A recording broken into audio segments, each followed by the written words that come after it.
My name is Rachel Forsyth from the Centre for Excellence in Learning and Teaching at MMU, and this is a short podcast to introduce the University Standards Descriptors. You may well be asking the question, why have we now got University Standard Descriptors? I've got a perfectly good set of marking criteria already, thanks. I'm sure you have.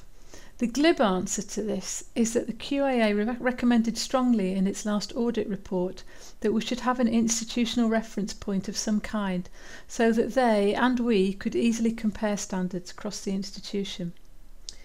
But the better answers are that although you may have a perfectly good set of marking criteria, it's very useful for inexperienced staff to have some reference when writing new ones, and for colleagues involved in peer review and moderation both within and across discipline areas to have a common language to describe performance.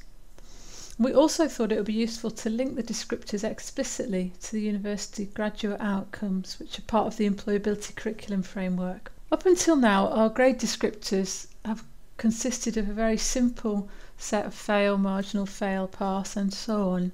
I'm sure you'd agree that language such as creative, inspiring, rigorous or even incoherent or detrimental gives a more precise way of describing assessment performance. So a group of representatives from each faculty sat down to try to come up with some descriptors which could be made meaningful across all of our disciplines.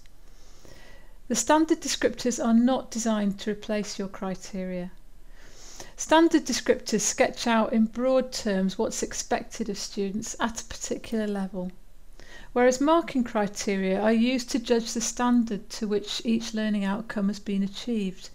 Marking criteria need to be specific to the assignment because they need to link the criteria and the intended learning outcomes for the unit. Here's an extract from the Level 3 Foundation Year descriptors just to illustrate what the standard descriptors look like. There's a full set for each level of all the taught programmes from levels 3 to 7.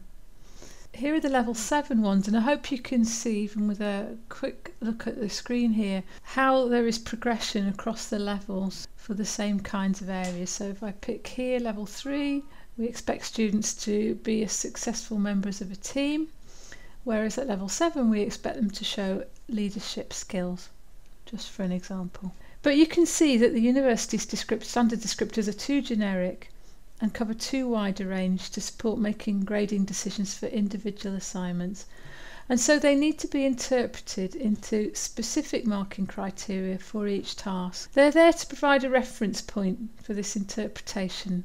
Individual disciplines will need to interpret the descriptors for their own context, so interpretations of words and context will vary.